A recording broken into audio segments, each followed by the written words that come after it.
Bienvenido y quiero felicitarte por apartar este espacio para profundizar en la palabra de Dios.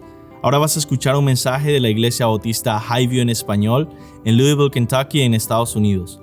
Nosotros existimos para llevar a todas las personas a conocer y seguir a Jesús. Deseamos ser una iglesia bíblica, una iglesia cristocéntrica, centrada en el Evangelio, que tiene una predicación expositiva. ¿Qué es una predicación expositiva? Es aquella predicación que se enfoca en el texto bíblico, busca interpretarlo bien y aplicarlo legítimamente a la vida de las personas.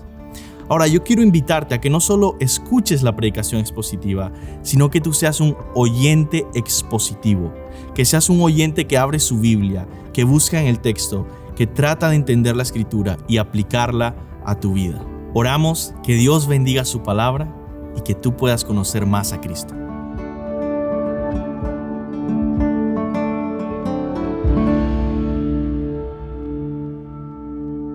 Les invito a abrir sus Biblias en el Evangelio de Mateo, capítulo 1.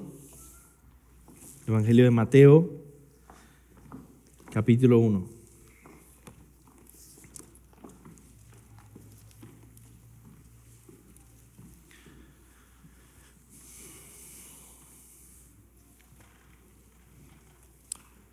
Vamos a orar. Que el Señor tenga misericordia de nosotros y traiga fruto a su palabra. Que nos acerquemos a su palabra de una manera que le honre, no de una manera que le deshonre.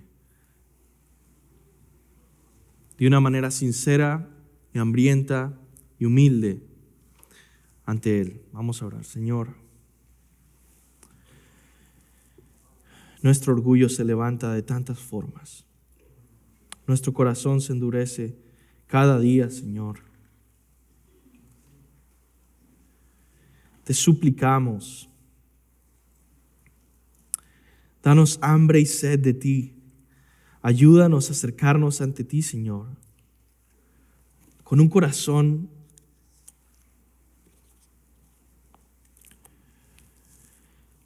que suplica por tu palabra, que no la menosprecia, que no la ignora, que no la toma por sentado, sino que la valora como piedras preciosas, como un gran tesoro,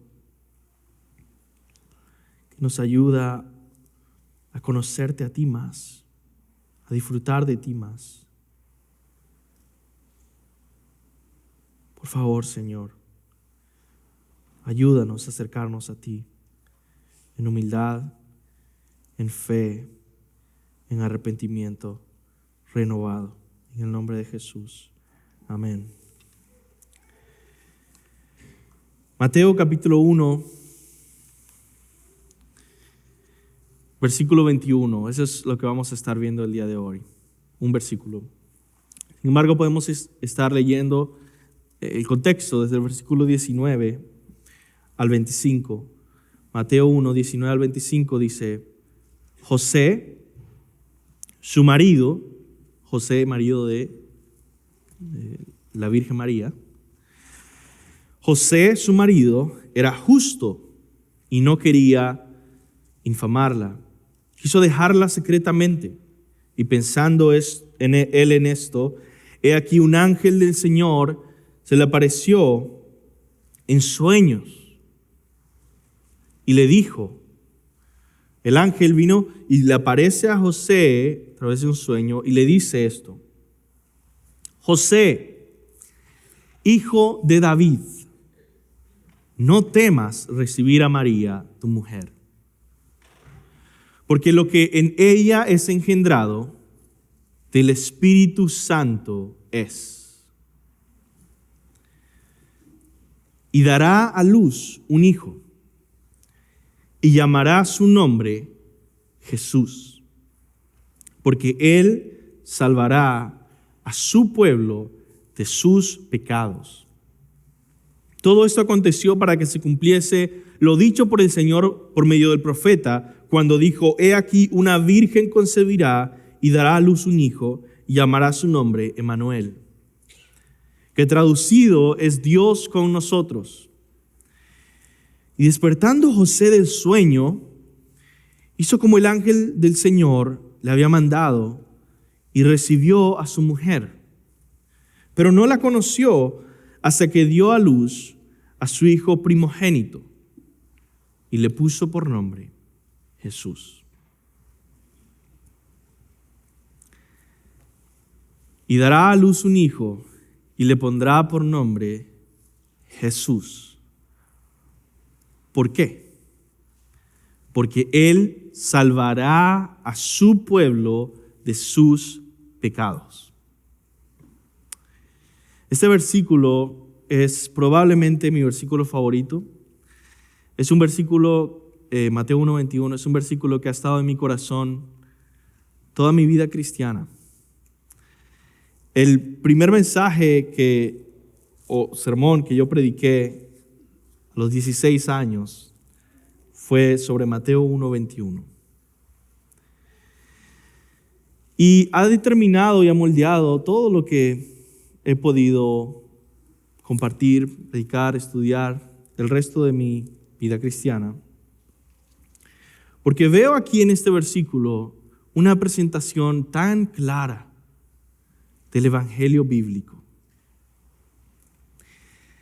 Mi meta el día de hoy es que nosotros podamos acercarnos a la palabra y terminar este año y comenzar este próximo año yendo al evangelio. Regresando al evangelio. Considerando y celebrando el evangelio. De tal manera que puedas entenderlo con claridad, abrazarlo con toda tu alma y te apasiones a profundizar en él y enseñarlo a otros el resto de tu vida. Algo que he estado meditando esta semana, que pone en contexto un poco lo que voy a decir el día de hoy, es que muchas veces llega el fin de año y tratamos de orientar nuestra vida, ¿sí o no? Tratamos de reenfocar nuestra vida, volver a poner las cosas en orden. Y lamentablemente cometemos un error muy común. Y es empezar a hacer una lista nueva de un montón de cosas que no hacíamos antes. Y llenar toda una lista de nuevas responsabilidades y nuevos compromisos. Pero ¿acaso la fidelidad bíblica no nos llevaría primero, en vez de tratar de hacer una lista nueva, a revisar la lista que la palabra de Dios nos ha dado día tras día, año tras año y que todavía no obedecemos? En vez de comprometernos a 10 cosas nuevas que nunca habíamos hecho antes, ¿acaso no sería más sabio volver a comprometernos con ser un mejor padre y esposo? En vez de hacer una lista de decir voy a empezar a ir al seminario y meter 10 cursos y empezar a hacer no sé qué otra cosa online, ¿acaso no sería más sabio volver y decir voy a comprometerme con congregarme cada domingo? Y es que los compromisos y el llamado que la palabra nos ha dado de ser hombres y mujeres de Dios que oran, que leen la palabra, que se congregan, que crecen en humildad y obediencia y sumisión, que crecen en tomar responsabilidad en el hogar y en el matrimonio y en la crianza de los hijos y en invertir en nuestra iglesia local. Fácilmente lo dejamos a un lado para empezar una nueva lista. Y no hay nada más esencial para un creyente que el evangelio. Si hay un compromiso que renovar, es un compromiso por apreciar el Evangelio con una fe renovada.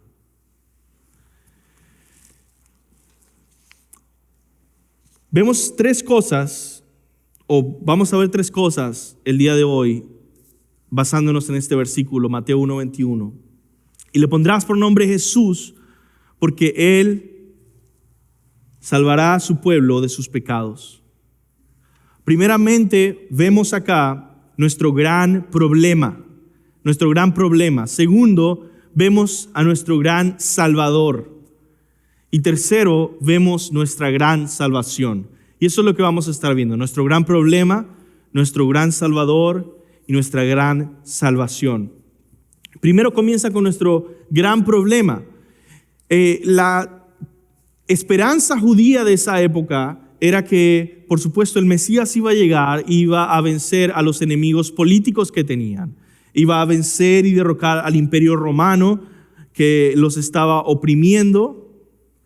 Iba a vencer al César y a todos los imperios de la época para poder ya dejar libre a su pueblo de la opresión política. Pero el versículo no nos dice que ese era su problema del cual iba a venir a Jesús a salvarlos. Dice el versículo, y dará a luz un hijo y llamará su nombre Jesús, porque él salvará a su pueblo de sus pecados. Por lo tanto, nuestro gran problema, el problema de la humanidad, tu problema más grande no es económico, no es circunstancial, tus circunstancias, dónde vives, en qué parte estás. Tu problema más grande es el pecado. Y eso es lo primero que vamos a meditar. Nuestro problema más grande es el pecado. Y podemos ver cuán terrible es considerando dos cosas. Primero, el problema interno que trae el pecado. Y segundo, el problema externo. Primero, lo primero que quiero considerar es que tú eres un pecador corrompido. Es un problema interno. El pecado nos ha corrompido desde adentro.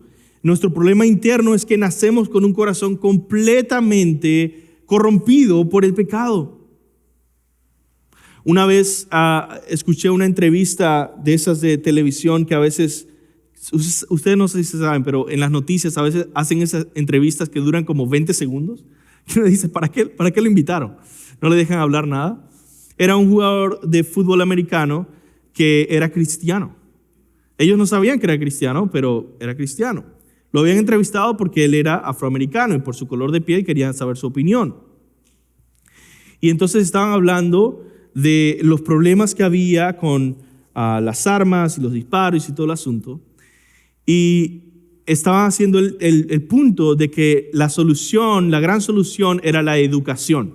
Si nosotros logramos resolver la educación, la sociedad va a dejar de hacer este tipo de cosas. ¿Qué opinas tú? El muchacho empezó a hablar y a decir, ¿saben qué? La palabra de Dios dice que el problema no es la educación, es el pecado. Y hay una solución para el pecado y es Jesucristo. Por lo tanto, Jesucristo es el único y ¡pum! Lo cortaron y dijeron, bueno, vamos a seguir. Hubo algún problema con esto y vamos a seguir con el tema aquí en las noticias.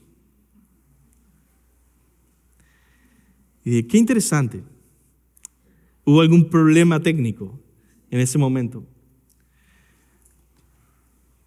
Lo que estaba diciendo él era completamente cierto. Y el mundo no quiere reconocer esto. Pero el diagnóstico que Dios le ha hecho al mundo entero es que su mayor problema es el pecado. Es que hay rebelión dentro de nosotros y nos lleva a matarnos unos a otros y nos lleva a pecar unos contra otros en rebelión contra Dios. El problema del pecado comenzó hace muchos miles de años, cuando Adán y Eva todavía vivían en esta tierra y comieron de un fruto que Dios les había prohibido comer. Dice Romanos 5:12, que ese día por medio de un hombre entró el pecado en el mundo. Y por medio del pecado entró la muerte. Fue así como la muerte pasó a toda la humanidad, porque todos pecaron. Romanos 5:12. El pecado de nuestros primeros padres definió nuestro corazón corrompido por el pecado. Hay tanta corrupción de pecado en nosotros que tenemos el potencial de cometer las peores fechorías que puedas imaginar. Esto es algo muy difícil de aceptar para nosotros, porque estamos convencidos de que somos buenos. Pero el potencial que hay para la maldad en un ser humano caído es inimaginable. La Biblia claramente dice, sin pedir disculpas, que la humanidad está perdida y necesita ser rescatada. Romanos 3, 10 al 12, dice que no hay justo, ni aun uno. No hay quien entienda, no hay quien busque a Dios. Todos se han desviado, a una se hicieron inútiles. No hay quien haga lo bueno, no hay ni siquiera uno. Desde que el pecado entró en el mundo, todos los seres humanos nacen entonces con este problema interno dentro de ellos. Un corazón corrupto, esencialmente depravado. Eso quiere decir que el corazón del hombre está totalmente inclinado a la maldad. Nuestra tendencia natural es hacia el mal. El pecado es un enemigo que ataca entonces desde adentro de nosotros mismos. Afecta a quienes somos, nubla nuestra mente, mueve nuestra voluntad. El pecado es como un cáncer maligno que va controlando lo que piensas, lo que haces, cómo te comportas, cómo ves las cosas. El pecado afecta tus deseos, lo que te gusta, lo que quieres. El pecado te hace correr tras la vanidad, lo que no vale para nada, lo que sencillamente va a terminar destruyéndote. El pecado te vuelve una persona irracional. El pecado te engaña, te insensibiliza, te quita la sensibilidad del alma y de la conciencia, te enfría la conciencia, te endurece el corazón hasta que terminas diciendo, yo soy una buena persona, porque te acostumbras a tu maldad. La persona que dice yo soy una buena persona es una persona suficientemente endurecida para estar acostumbrado a su propia maldad y a su propia rebelión contra Dios, a su propio estilo de vida que deshonra a Dios, a la forma en la que piensa y siente y se comporta que repudia a Dios, pero está tan acostumbrado que puede decir yo soy una buena persona. Yo no soy una mala persona. Y por último, el pecado te esclaviza. Se roba todo sentido real de libertad, toda definición bíblica de libertad. Te encadena a ciclos de autodestrucción continua. Jesús mismo dijo, ciertamente les aseguro que todo el que peca es esclavo del pecado.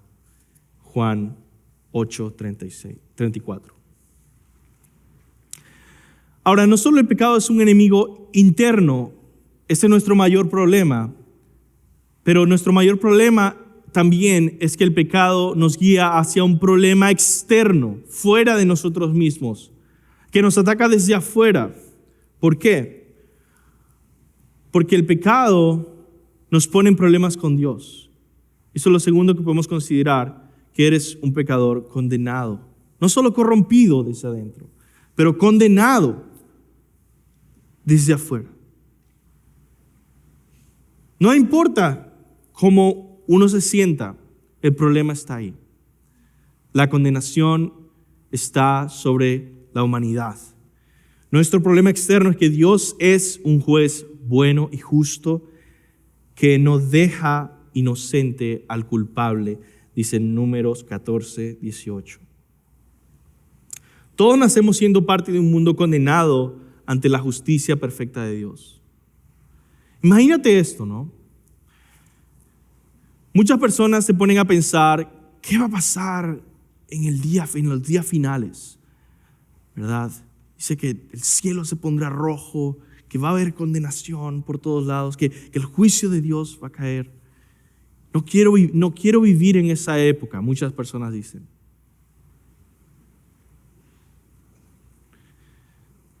En la época de la ira de Dios sobre la humanidad. Bueno, déjame darte una noticia. Naciste en esa época. Toda tu vida has vivido en esa época. Tus padres y tus abuelos han vivido en una época donde la humanidad está bajo la condenación de Dios. Donde cada ser humano tiene una sentencia de muerte eterna porque hemos pecado contra Él. Romanos 1:18 dice, porque la ira de Dios se revela desde el cielo contra toda impiedad e injusticia de los hombres, que con injusticia resisten la verdad. La ira de Dios contra el mundo se acerca cada día más. Cada día que pasa, cada año que pasa, se acerca la ira de Dios contra el mundo. El pecado, entonces, te mete en un problema que va más allá de tu propio corazón. Te mete en un problema con el juez de todo el universo, que es santo y justo y no puede ser burlado o evadido. Dios va a juzgar a su creación. Mía es la venganza, yo pagaré, a su debido tiempo, su pie resbalará, se apresura su desastre, el día de juicio se avecina. Deuteronomios 32, 35. Mateo 10, 28, Jesús te da un consejo a la gente. Este es el consejo. No teman a los que pueden matar el cuerpo, pero no pueden matar el alma. Teman. Más bien, teman al que puede destruir el alma y el cuerpo en el infierno. Jesús no está hablando de Satanás. El infierno no es un lugar donde Satanás reina, donde el diablo reina, donde el diablo condena. El infierno es un lugar donde Dios reina y manifiesta su justa y santa ira contra los pecadores. Todos los pecadores humanos, pero todos los pecadores angelicales también, los demonios. Y esto es algo que la Biblia claramente enseña. El infierno es la manifestación de la ira de Dios contra el pecado. No importa si es ser humano o cualquier otro ser. Dice así Jesús, Mateo 25, 41. Entonces dirá también a los de su izquierda. Jesucristo va a decir a los de su izquierda, apartaos de mí, malditos, al fuego eterno que ha sido preparado para el diablo y sus ángeles. Para condenar al diablo y sus ángeles. Los pecadores van a participar de esa condenación. Otra vez dice Jesús esto.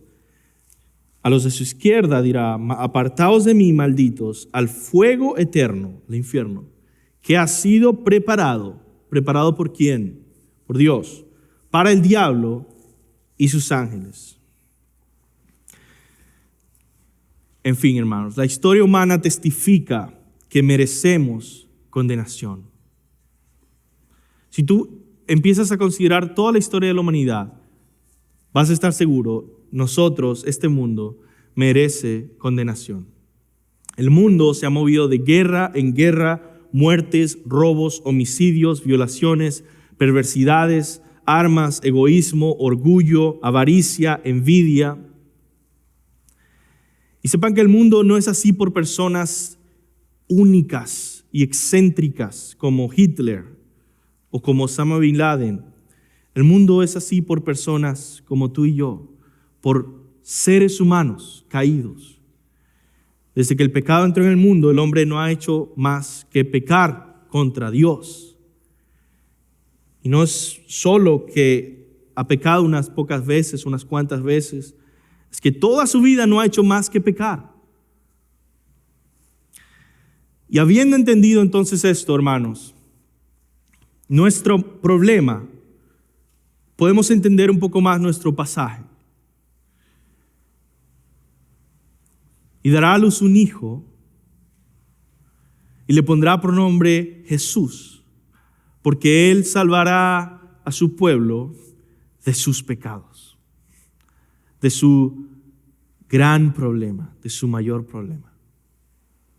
Ahora vamos a pasar a considerar nuestro gran Salvador.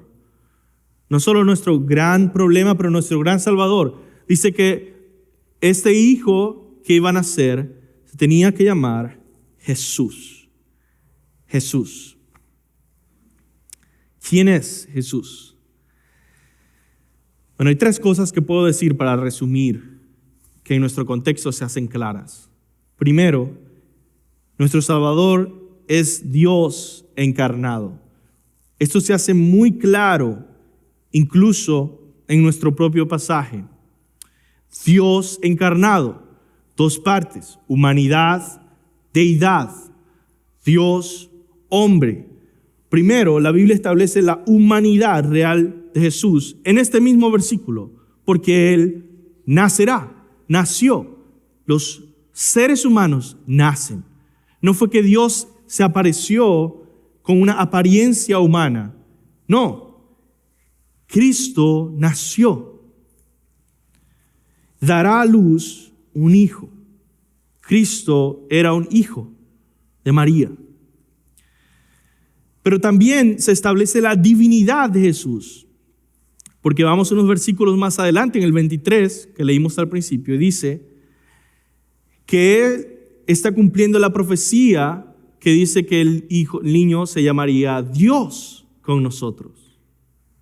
Dios con nosotros. Vemos entonces que nuestro Salvador es Dios encarnado. No es un hombre tratando de decir, yo voy a sacrificarme para el bienestar de todos. Aunque tú quisieras hacer eso, simplemente sería absurdo. Pero Dios puede hacerlo. Segundo, nuestro Salvador es Jesús. Es interesante que Dios envía a un ángel para hablar con José con el propósito principal de asegurarse de que le va a poner un nombre. No cualquier nombre. Este hijo, Dios encarnado, tiene que llevar este nombre específico. ¿Cuál nombre específico? Jesús. Dios te está diciendo, tienes que ponerle este nombre, Jesús. ¿Por qué? ¿Qué significa Jesús? ¿Qué de importante tiene ese nombre? ¿Era un nombre único que nunca se había usado en la historia de la humanidad? No, la arqueología y la historia nos enseña que mucha gente se llamaba Jesús en esa época. ¿Por qué? Porque Jesús es una forma griega de hablar de Josué. Josué del Antiguo Testamento. Josué, el sucesor de Moisés. Josué es una persona popular. Muchos niños se llaman Josué en la cultura judía de esa época. Es como decir, ¿cuántas personas se llaman Juan o Pedro o Pablo o José o María en nuestra época. ¿Por qué? Porque esos personajes fueron importantes en la Biblia. En esa época, Josué, un personaje muy importante, muchas personas se llamaban Jesús. ¿Qué significa esa palabra? ¿Qué significa ese nombre? Significa Yahvé salva. Y Dios quería dar ese mensaje con Josué, el sucesor de Moisés. Yahvé salva, Yahvé estaba salvándolos y venciendo a los enemigos en la tierra prometida. Pero tiene un significado distinto en este Hijo concebido por el Espíritu Santo. Porque esta vez era literalmente Yahvé salvando. Era literalmente esta persona. Es la única vez en la historia de la humanidad en el que una persona llevaba el nombre Yahvé salva y era Yahvé salvando. Es como que conozcas a alguien que se llame Emanuel, pero cuando ves al Dios encarnado dices, Él de verdad es Dios con nosotros. Eso es algo importante. Dios quiere hablar de su salvación. ¿Por qué? Porque Cristo principalmente venía con la misión de salvar, de manifestar la salvación esperada que había sido anunciada desde el principio. Génesis 3:15. Él era el hijo de Eva que iba a aplastar la cabeza de la serpiente y que iba a ser herido en el calcañar. Jesús iba a ser herido en la cruz, pero la serpiente, Satanás, va a ser destruido por Jesús. Ese es nuestro Salvador. Es Dios encarnado, es Jesús. Y tercer lugar, Jesús nuestro Salvador es un sacrificio expiatorio. ¿Cómo iba a salvar? ¿Cómo iba a ser Dios salvando? Bueno, Jesús es el cordero expiatorio que Dios ofreció para pagar nuestros pecados. En la antigüedad se ofrecían estos animales y lo vemos aún en algunas religiones cuando se sacrifican animales. Dios había establecido el sacrificio específico de algunos animales para que recibieran el castigo que merecía el pecador. Y había toda una instrucción. Ese animal tenía que ser puro y sin mancha y sin defecto. Y ese animal no podía tener nada quebrado ni enfermo. Ese animal que iba a ser preparado para el día de la expiación, ese cordero, no podía simplemente decir, hey, dame un cordero acá y lo llevo para que lo maten aquí en el día de la expiación. No. Las instrucciones bíblicas son que tenía que vivir con la persona por días como si fuera su mascota. ¿Por qué? Para que hubiera una conexión de entender, esto vale. Esta sangre de ese cordero que va a morir por mi pecado, para que Dios me perdone a mí,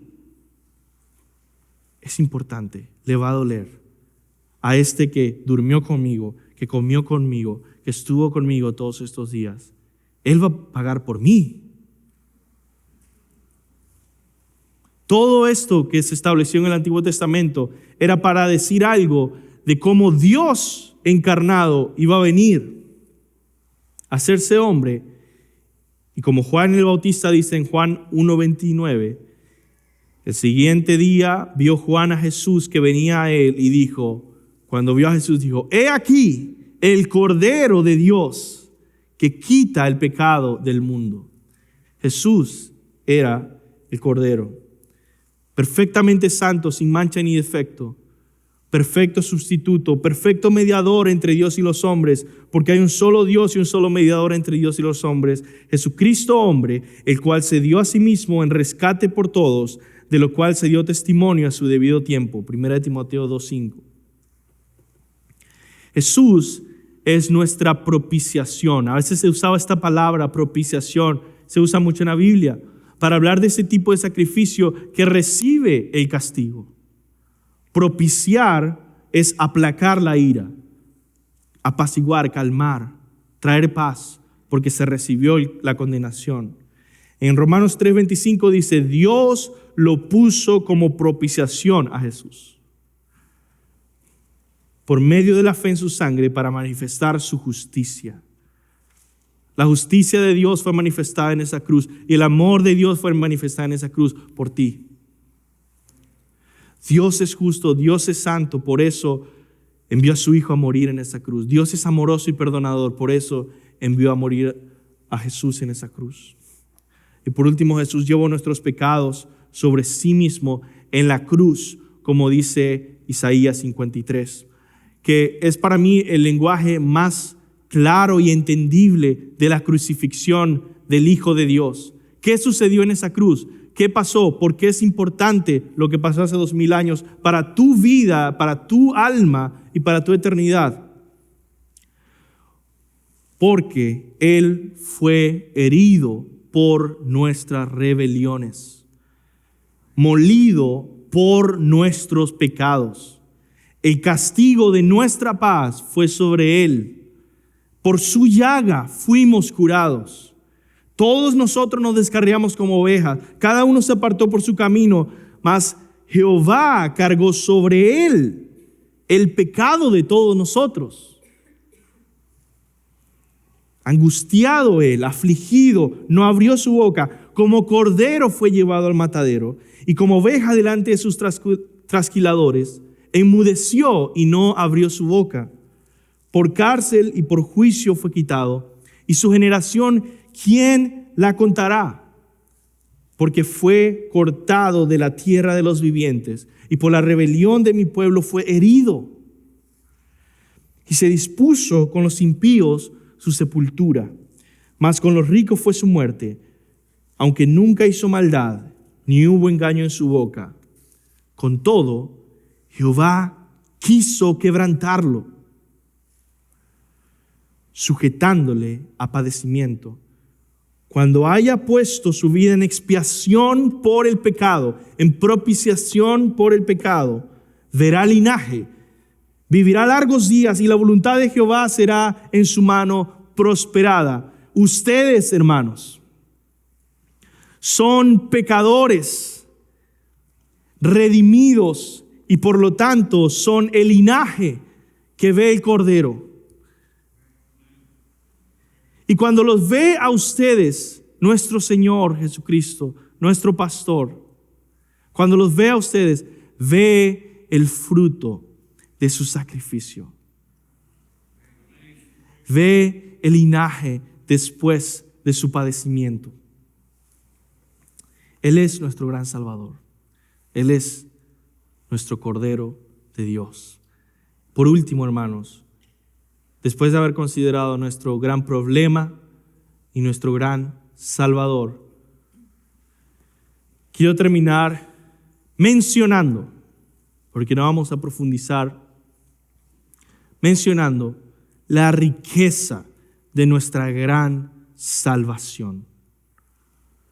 Porque yo quiero que entiendas algo, y quizá en este punto, este tercer punto, tú vas a decir, se dijo demasiado muy rápido, pero yo quiero que entiendas algo. Somos demasiado rápidos en creer que ya sabemos lo que hay que saber del Evangelio. Demasiado rápidos en concluir, yo no necesito aprender más de esto. Por eso, quiero introducirte un poco a la profundidad de esta gran salvación. Y dará a luz un hijo y llamará su nombre Jesús, porque Él salvará a su pueblo de sus pecados. La salvación es mucho más que perdón.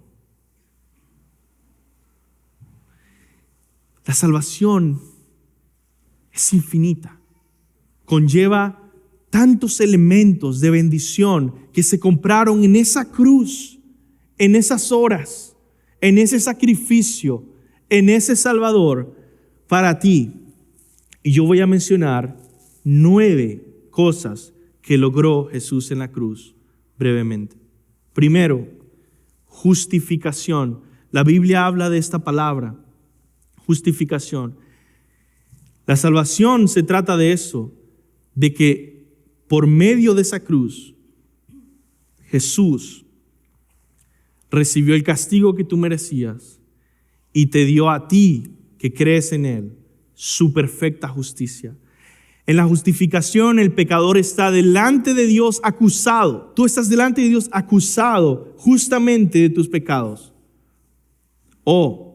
Pero eres declarado justo y no culpable.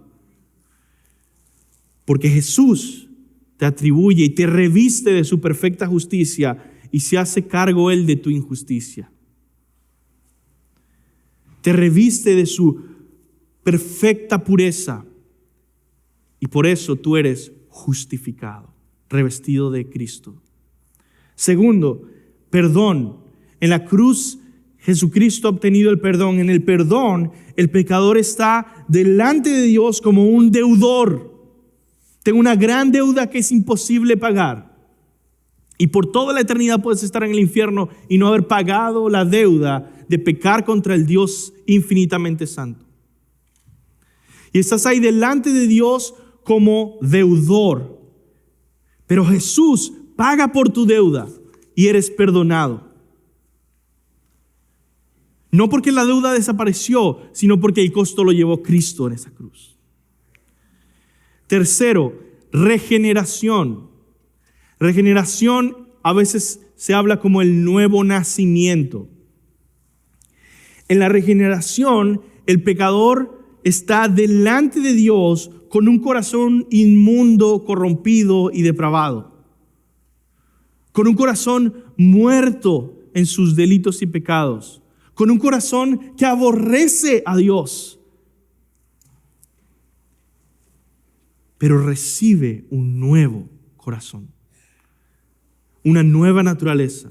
Es transformado a una vida eterna nueva. Y recibe el Espíritu Santo, la regeneración.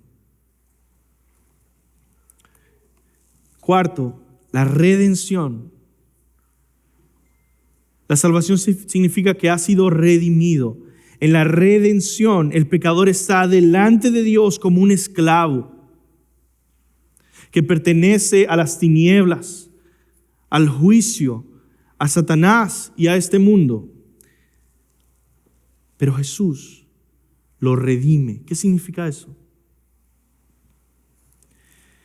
Jesús compra su libertad, no con oro, plata o piedras preciosas, sino con la sangre que derramó en esa cruz.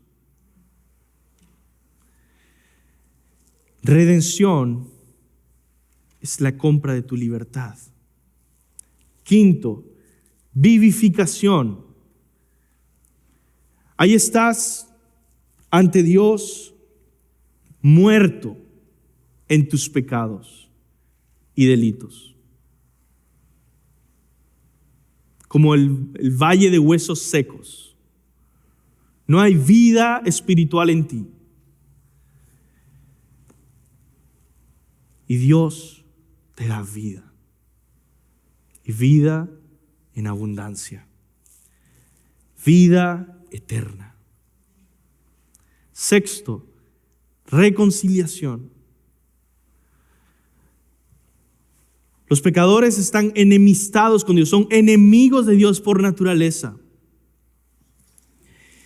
En la reconciliación estás delante de Dios como un horrendo enemigo que debe ser destruido por el Rey. Pero en Cristo tú has sido hecho un amigo, reconciliado con el Padre, teniendo acceso al trono de gracia. Y eso nos lleva a considerar, séptimo, la adopción. Muchas veces se dice que todos somos hijos de Dios. No es cierto. porque si no, no habría necesidad para esa doctrina de la adopción. Yo no tengo que adoptar a mis hijas, son mis hijas. En la adopción, el pecador está delante de Dios como un extraño, como un exiliado, como un extranjero, pero en Cristo es hecho un hijo de Dios, unido a la familia de Dios, bienvenido a la casa de Dios, entrando en el pacto de Dios y siendo unido a Cristo como un solo cuerpo. 8. Preservación. Incluso después de nuestra salvación, el pecador está delante de Dios débil y cambiante e inconstante. Todos nosotros sabemos cuán cambiantes podemos ser en nuestro compromiso con el Señor. Pero en esa cruz, nuestro Salvador logró asegurar nuestra preservación. ¿Qué significa eso? Que en nuestro cambiante y débil corazón, ahora Dios lo toma en su mano y lo protege y lo persevera y lo trabaja, como dice en Filipenses 1:6, aquel que comenzó la buena obra la perfeccionará hasta el día de Cristo. O Juan capítulo 10, que sus ovejas están en sus manos y nadie las arrebatará. Y por último, 9, glorificación. En la glorificación, el pecador está delante de Dios como un pobre y humillado pecador, que dice incluso como cristiano, como el apóstol Pablo en Romanos capítulo 7, miserable de mí, ¿quién me librará de este cuerpo de muerte? Gracias a Dios por Jesucristo, nuestro Señor. En la glorificación, en Cristo, somos resucitados, transformados con un cuerpo glorificado y hechos herederos de una herencia incorruptible por siempre. Todos esos son aspectos de nuestra gran salvación. Todo eso es posible porque Cristo pagó en la cruz lo que tú merecías pagar en el infierno. Y por eso Él ahora te invita y dice, ven, deja todo atrás, arrepiéntete de tus pecados y ven, sé un discípulo, sé un hijo, sé mío. Y esa es la gran diferencia que divide a todo el mundo. ¿A quién le perteneces? ¿A Cristo? ¿Puedes decir que eres suyo orgullosamente? ¿Que tu vida ha sido comprada por un precio de sangre y por lo tanto ya no vives tú? Cristo vive en ti. Vives para Él, para su gloria, para tu Salvador. Qué amor tan grande nos ha mostrado Él en esa cruz, que lo ha dado todo por nosotros. Qué misericordia. Siendo todopoderoso, se despojó a sí mismo, haciéndose siervo, muriendo en la cruz. ¿Cómo debemos responder, hermanos? ¿Cómo debemos terminar este mensaje, esta meditación en Mateo 1:21? Esta consideración de que el ángel le dijo a José que nacería un hijo y le pondría por nombre Jesús. Yahvé salva, porque Él salvará a su pueblo de sus pecados. Yo te invito a que con respecto a tu gran problema, tú te humilles ante el Señor el día de hoy y en arrepentimiento reconozcas que el pecado es tu mayor problema. Que reconozcas en oración que es cierto el diagnóstico que la Biblia hace. Tú eres un pecador. Y ese es tu mayor problema hasta que Cristo venga. Segundo, abraza con fe a ese gran Salvador, como tu único y suficiente Salvador, como alguien que no tiene competencia en tu confianza, no como alguien que puede añadir a tu confianza de que quizá voy a ir al cielo. No. Derriba toda otra esperanza que tengas, todo sentido de mérito o justicia que tengas de ti mismo. Desecha cualquier otra esperanza o promesa y aférrate a una sola exclusivamente. Jesús es mi suficiente Salvador. Y cuando alguien te pregunte, ¿y cómo sabes? ¿Cómo sabes si el día de hoy mueres y vas ante el juicio del Señor? ¿Cómo sabes que no vas a ir al infierno? ¿Cómo sabes que vas a estar con Él? Tu respuesta puede ser: yo confío en mi Salvador. Él lo sabe. Yo confío en su promesa. Yo confío en, como dice la palabra, que todo aquel que confía en Él no será avergonzado. Yo confío que Él es suficiente. Y si Cristo no es suficiente para mi salvación, entonces seré condenado. Seré condenado aferrándome a mi único Salvador. Pero sé que eso no va a pasar, porque Él es suficiente para salvar a un pobre pecador. Y tercero, en cuanto a nuestra gran salvación, dedica tu vida hoy a comprender y celebrar y proclamar la gran salvación que se te ha otorgado.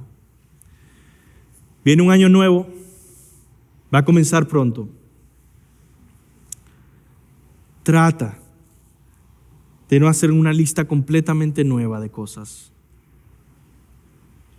Trata de más bien renovar tu compromiso con el Evangelio, con los mandamientos básicos de las Escrituras, con la oración, con la lectura de la palabra, con congregarte, con aprender, con hacer quizá las cosas que estás haciendo, pero con un compromiso renovado y firme de crecer en la fe que conoces y que se te ha sido dada, y ser fiel, perseverando en ella.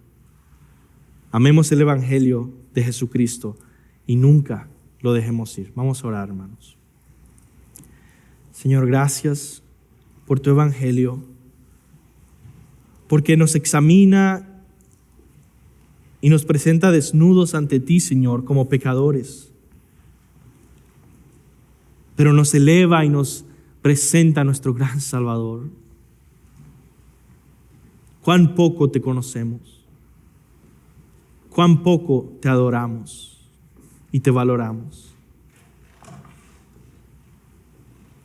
Te pido, Señor, que como iglesia podamos crecer en ti. Te lo pido, Dios, en el nombre de Jesús. Amén.